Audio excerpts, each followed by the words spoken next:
Hello and welcome back to another edition of the Jacob and Jacob podcast. I'm your host, Jacob Pear, joined by my co-host, Jacob Rabon, and today we are honored to be joined by Mr. Victor Rojas. Thanks for being with us today, Victor. Hey, you got it, you guys. It's nice to finally get a chance to hook up. I know we've been playing email tag. Yeah, but all good. You're here now. That's all that matters. Cool. Victor played in the minors for the California Angels and eventually served on the Marlins staff. He would eventually go on the broadcasting for the MLB Network, the Texas Rangers, the Arizona Diamondbacks, and now he's the voice of the Los Angeles Angels. And Victor, how did you get into broadcasting after a playing and coaching career? It actually didn't happen right away, to be perfectly honest with you. It was one of those things that when I stopped playing coaching about 95 or thereabouts, I thought that the natural progression for me was to kind of be in the front office and work in the sports front office side of things. So I did that for a while. And I worked in minor league baseball, arena football, National Hockey League. I worked for the Florida Panthers for a time. I worked in arena management. So I had a lot of experience in marketing, communications, sales in every avenue from even professional golf. And then it got to a point where I was about 32 years of age and I didn't know what I wanted to do. And I was working customer service in Boca Raton, Florida for the holidays and trying to figure out what I wanted to do. And I got this wild hair that I wanted to try my hand at broadcasting. I knew the game of baseball. And so I just called around to see if I could hook up. And luckily I had a friend of mine who was the third base coach for the Newark Bears at the time. And he asked me to send my resume up. Rick Cerrone, the former big league catcher, owned the team at the time. And he says, I'd love to have you come up here. You can, since it was independent ball, you could be the assistant GM in charge of putting the team together. And then on the during the games, you can go up. We have a play-by-play guy, but you can go up and do the color on the broadcast. So my wife and I moved up to Newark, New Jersey. She became the office manager for the Bears. And that's kind of how it started. Dave Popkin, who is still calling games for Seton Hall, I believe, he left before the season started, and I became the play-by-play guy. And then I became the GM a month into the season. So that's how I got into broadcasting. That's how quickly I got into the big chair as far as broadcasting games with no experience and just kind of figuring it out. So did your broadcasting career or your coaching career help with the GM career? Yeah, a little bit, just from the familiarity with players and what it is that I wanted to do. You know, initially when you go up there with the task of this is what I want to pursue as a broadcasting career, but then you're also responsible for the team, its employees, the team on the field. It changes your mindset a little bit. So I had to kind of figure out early on, especially when I became the general manager, that how do I separate the two? Now, when I first got hired as the AGM, short season doesn't start till May. So I got up there in February. So I had plenty of time to just focus on putting a team together, calling agents, calling Major League Baseball, getting the waiver wires, figuring all that stuff out. Plus, we already had a roster of players and from the previous years. So that was kind of an interesting thing. But it certainly helps that you could speak the language, know the game, know what you're looking for. Already had a manager in place. Now, the following year, after 01, we got to the championship and we lost. In 01, I fired the manager and I got rid of 22 of 24 players. And then I got to build my team the way I wanted to build a team. We ended up winning it the following season. So that was kind of cool and that was fun. But I had also had, 5, 6, 7 months of a little more experience of what I was looking for and how it worked in the Atlantic League. Do you ever see yourself going back into becoming a general manager again after your broadcasting career? I've toyed with the idea. I really don't know. The game's changed so much. The mindset. I'm not 100% analytically driven. Although I do like numbers. For me, numbers are to support, what your eyes and your ears tell you, right? Or your brain's telling you, your gut feeling. Because you can be enamored with a particular player. And sometimes the tiebreaker is you look at the numbers and the numbers tell you this guy's not, what you think he is. And so for that point, I like the analytics. I just don't know how I would fit in today's front office. 10 years ago, maybe, yeah, for sure. I could jump right in. And then when you're in there and this changeover that we've seen now with the way the front office change, you just kind of either you change with it or you get dropped off. And we've seen quite a bit of that. I think you're going to start seeing more and more. It'll come back to the median, right? Everything is cyclical. So you go in this one route where you hire all these young people out of Ivy League schools to run front offices, but you lose a little bit of feel for the game for guys that have played the game. And so you start bringing more and more of those. As long as there's a good marriage between the two, I think you can make it work for sure. But yeah, to answer your question, maybe at some point, but right now I'm not looking forward to that. Was it difficult to balance being a GM and a broadcaster at the same time? Yeah, it was, especially in season, because like I said, you tried to divvy up the responsibilities. And so during the daytime, you're focusing, on managing an office. We got sales, we got corporate sales, PR, marketing. Those are all my responsibilities as a general manager, plus whatever player issues are up, or the manager, or if we have an injury. And then you go up to the broadcast booth, and then your focus is, all right, this is what I want to do as a career. I need to concentrate on this.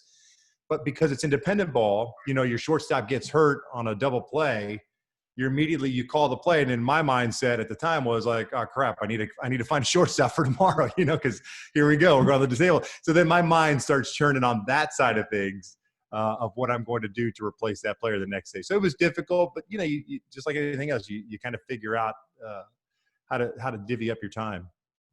So you've actually done a lot of things with baseball, including broadcasting, general manager, and you also started a company called Big Fly Gear, a baseball company. How did that become like your other involvement with baseball? A couple of years ago, my wife and I wanted to do some a business revolving the term Big Fly. Big Fly is my home run call. It's been that way for a long time, and I just like it. It's just it's not mine. It's been around forever, but it's just one of those things that I enjoy doing.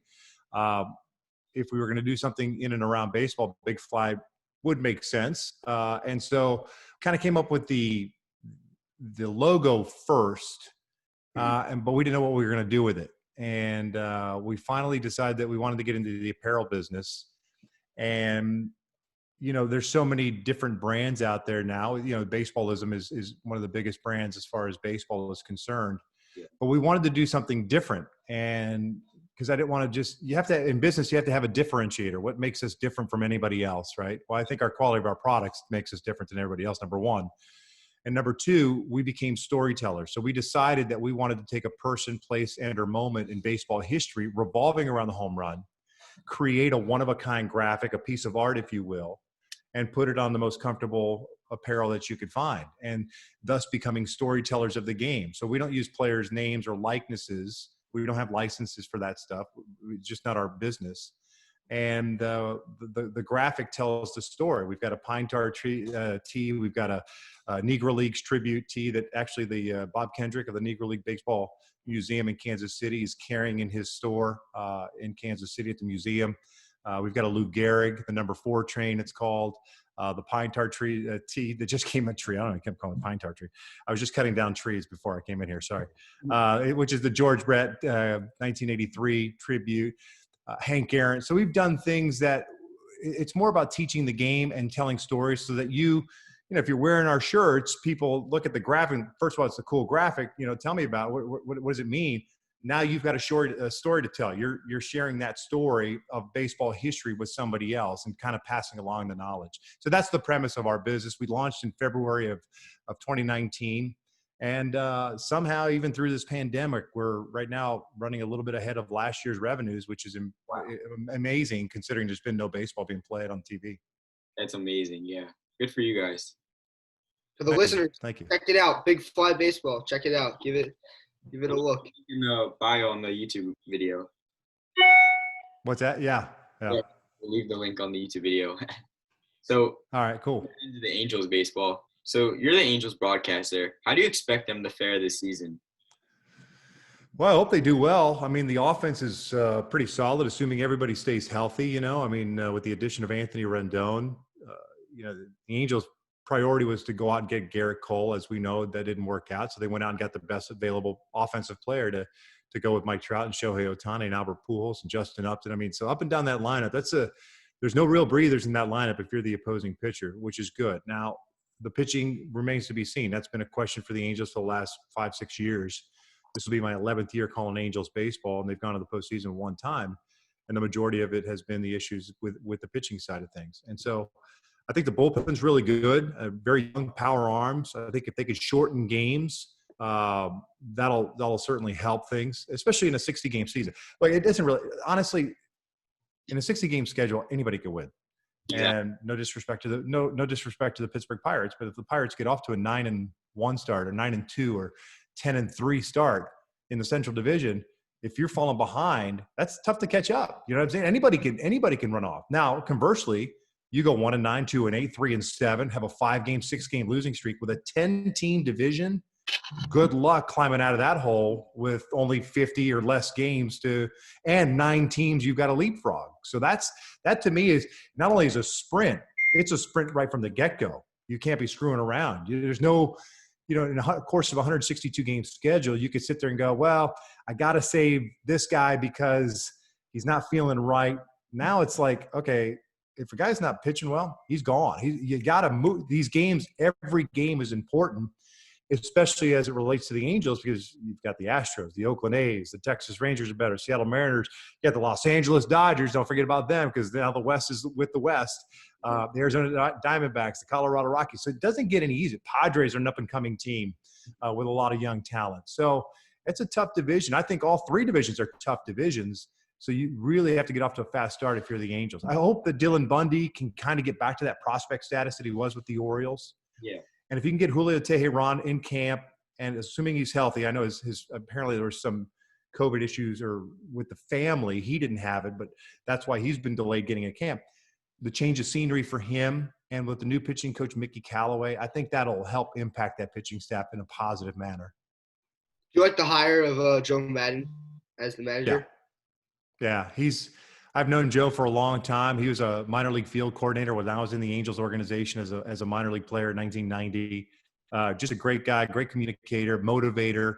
And the flip side of that is he's not afraid to say what's on his mind, which is refreshing. You're not going to listen to a press conference and you get manager speak. He tells you what's on his mind. If the team sucks, he's going to say the team sucks. We got to be better.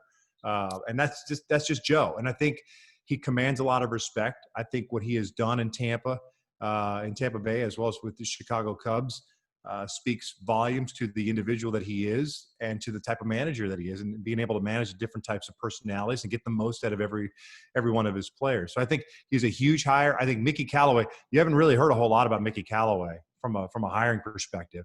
The guy was a grade A pitching coach. I mean, he is probably the upper echelon pitching coaches before he got hired by the Mets to become their manager. Didn't work out in New York, but I think the Angels struck gold in bringing Mickey. Great guy, great communicator. I mean, just look what he did in Cleveland, taking no-name guys and putting them and making those guys, 1 and 2 starters and a very deep rotation in Cleveland. You think that I go. What do you think is the win total the Angels are going to need to get into the playoffs? You see, maybe 32 games. I know, but it's so hard. I'm like, it could be. I mean, if all the teams in the division play up to their potential, who's to say that 32-33 isn't, right? Because if everybody's just beating the living daylights out of each other, maybe it's just over 500. I don't see a team.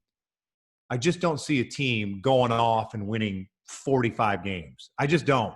Not the way these divisions are stacked up. That's difficult to do. The flip side to that is you get one team that all of a sudden has an injury or two. If Trout goes down, that's a big blow to the Angels. If Mookie Betts goes down for the Dodgers, I mean, they've got a pretty good lineup as it is, but that's a big blow to them. Or Clayton Kershaw goes down the rotation. You can't afford, you lose Garrett Cole for a DL stint, right? 15 days. That's 3 starts, man. That's 3 of the 10 or 11 that you might get. That's huge in a 60-game schedule. So I think injuries are going to be a huge factor when it comes to this. But as far as an Angels win total, I don't know. I could say 35, 37, but I don't know if that's going to be enough. Maybe it's 40 if the Astros go off, or Oakland. To me, the team to watch is Oakland. They've got all their offense is legit, and they've got all these young arms coming back from injuries in the rotation. The only hiccup for them is that they're a notoriously slow starting team. They're a team of the summer and into September, and they've got to somehow change that mojo around to get started quickly. So I know me and Jacob have been talking about this a little bit. Do you believe that Matt Chapman is a dark horse candidate for MVP? I don't think there's any dark horse about it. I mean, he's a legit candidate for MVP. He's that good of a player. I mean, he's a fantastic offensive player. Defensively, as we know, we've seen him make some spectacular plays. He plays in a division, of course. He's got to play in the shadows of Mike Trout and now Shohei Ohtani back, because Ohtani is going to be back as a pitcher and as a hitter this year. So, and especially in a short season, he wins 5 games, hit 10 bombs. How do you not give him a MVP consideration? But as far as Chappie's concerned, he's the leader of that team. There's no doubt about it. And the way he does it too, it's that quiet nature. It's not this rah type, kind of like Trout. He's not a rah type of personality. He leads by example. It's business-like when he's out on the field. And you can't teach that. Individuals such as Matt Chapman and Mike Trout, they are born with those instincts. And I think he's a perennial MVP candidate every single year. Especially now that Betts is – I can't speak today.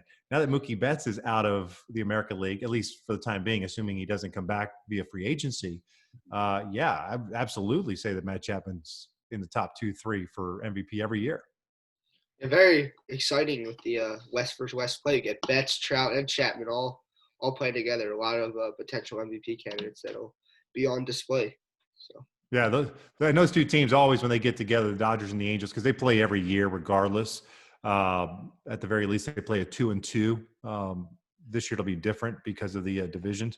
But every time they get together, it's always exciting baseball. It always seems like it's just a big battle, back and forth. It always seems like it's a tight game, or just when you think you're up by 5 or 6 runs and you can breathe, boom, it's back to being a tight game. So it's fun to watch, especially with all the star power that both teams possess.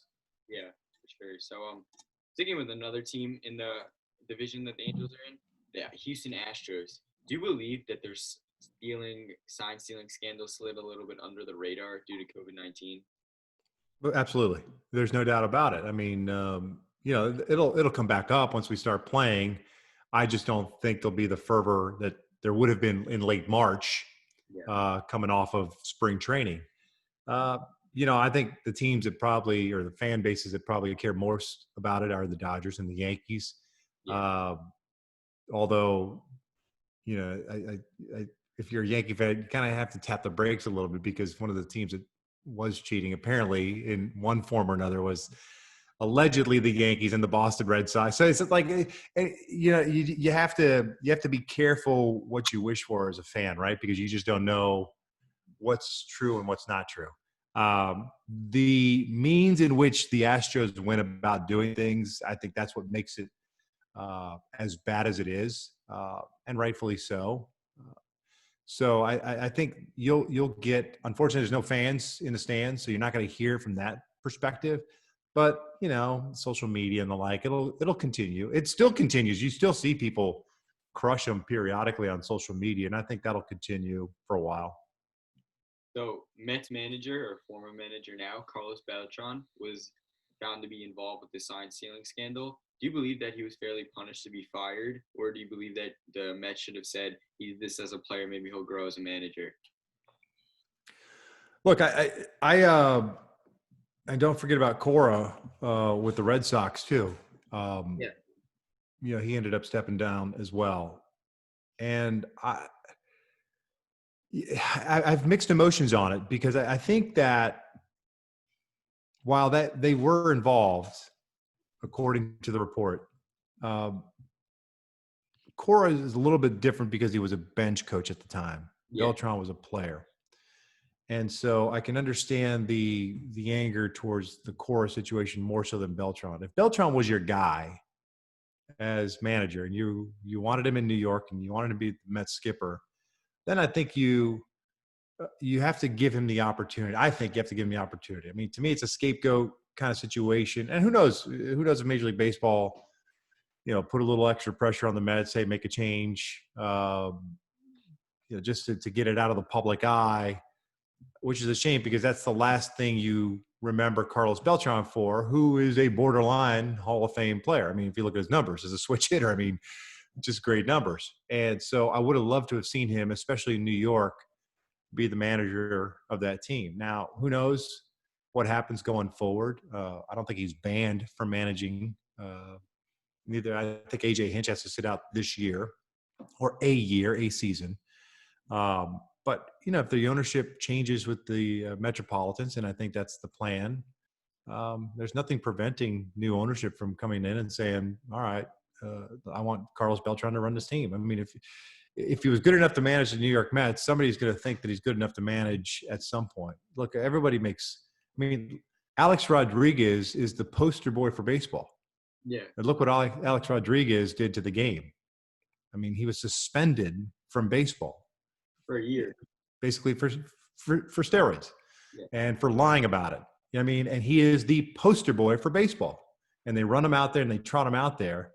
I don't know why that's not happening for Carlos Beltran, but I imagine that he will. Everyone who speaks of Carlos speaks very highly of him. A very intelligent individual, great player.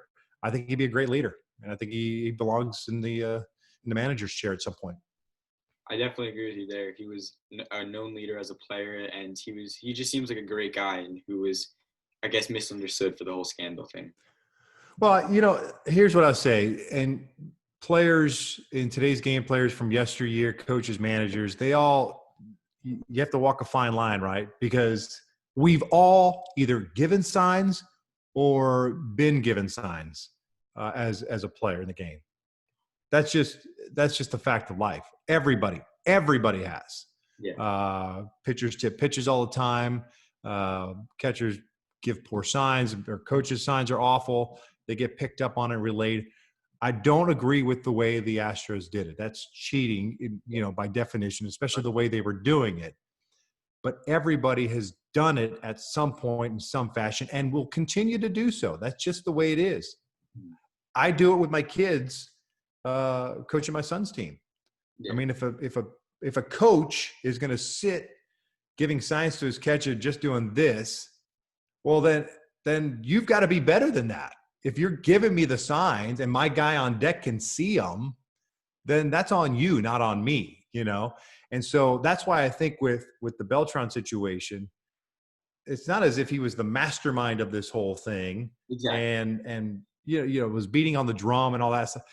Yeah, he was like, all right, we got an advantage. Let's take advantage of the advantage. You can look at it however you want. I just think he deserves another opportunity. I agree with you. Yeah, exactly. As you said earlier, it's not like he was the mastermind behind the whole plan. He was just involved with the plan, which is, I feel like, right. a misunderstood player now. They all were. Remember that. They were all involved. If you knew about it, you were involved. Yeah, exactly. If you knew about it and didn't say anything, you were involved. Pitcher, hitter, didn't matter. Somebody should have spoken up. I think you look at that and you see how Beltran was punished, and you start to question, like, okay, should guys like Altuve be punished too? Like, do you want to see maybe like when Altuve, when he retires and he wants to maybe go back to baseball, do you see the MLB maybe be like, okay, now you get a year suspension from baseball? Yeah. Like, where do you draw the line? Right? Because they're all complicit in it. They knew it was going on. It's not like, if you read the report, I mean, it was right there. I mean, it's like, how do you not know what's going on? Yeah. Unless you're blind walking by that area. So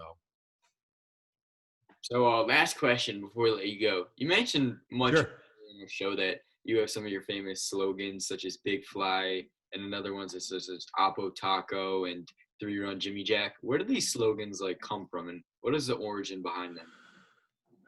I haven't used Oppo Taco in a long time, and that's primarily because a company in Canada started a T-shirt business with that moniker, and so I stopped using it for that reason.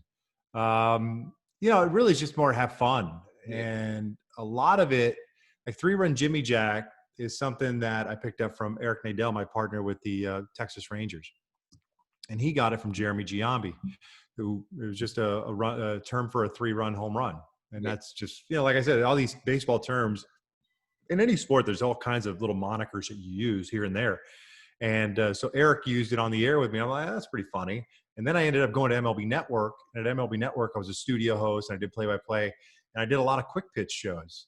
And so the highlight shows, I just figured, all right, well, then I'm going to add my flavor, if you will, to the highlight shows as opposed to just reading a shot sheet.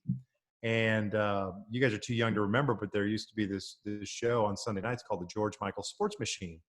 And it would run on, like the NBC, I think it was the NBC affiliate. It was after the newscast on Sunday nights. And he would it's just this guy named George Michael, and he would do the sports. And he always had this big machine, like this big tape machine.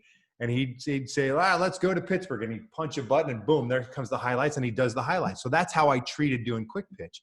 And I figured if I was going to do that, I just might as well have fun with it. So Oppo Taco, 3-run Jimmy Jack, Big Fly, all these things is what I used for the show. And then, when I went back to doing play-by-play, or when I got hired by the Angels, I started to kind of use some of them here and there. Big Fly is pretty much the only one I use. Drive Home Safely is another one that I use with the Angels when they walk off on somebody. And really light that baby up are that's the big A, the Angels A in the parking lot when the team wins. That's the only thing I say after a game. But for the most part, it's just stuff that comes to my head. There was a time where Trout was up I think it was a day game, and it's one of those hot day games, August or whenever it was. And I told our stage manager, I said, and Trout was up with the bases loaded. And I put the cough button on, and I told my stage manager, I said, if he hits a grand slam here, I'm gonna yell "Slam-a-lama ding dog," which was Joe Buck said that I think it was a Budweiser commercial. Just it's a kind of goofing off thing. And sure enough, Trout hits one's the opposite field, and I yelled "Slam-a-lama ding dog," and I'm just laughing the whole time doing it. And some people got upset that I called it that, but it's like you don't understand the inside joke. It's like course of 162 games, you just start do things to have fun and break up the monotony of baseball. And that was one of them, but that's the one and only time I've ever used it. Isn't baseball just about having fun? Yeah.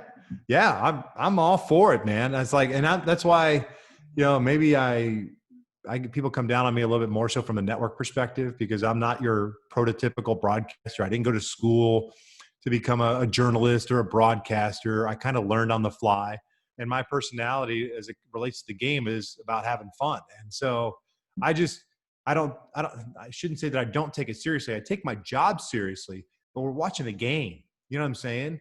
And I know that there's a lot at stake, but at the end of the day, it's a game, and we're supposed to be having fun with it.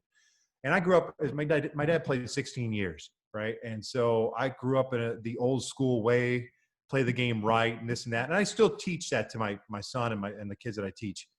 And I was really opposed to like bat flips and stuff early on, but like to me, that's like, it's just a celebration of the game. If you're a pitcher and you don't want a guy to bat flip on you, well, don't make a crappy pitch next time. At the end of the day, that's what it boils down to, right? And I have no problem if a pitcher wants to celebrate a strikeout, knock yourself out, do jumping jacks. I could care less. I think you have to show that these kids are having fun one way or the other. That's the only way you're going to really hook the younger viewers going forward, because this game unfortunately skews older. And we need to get more young people watching and participating in baseball. I totally agree with you there. So thank you for joining us today, Victor. And make sure you check out the website, Big Fly Gear, and we'll put the link in the bio as we said earlier. But thank you so much again. It was great talking with you. You got it, guys. Anytime, all right? Thank you again. Good speaking. Take care, fellas. You too.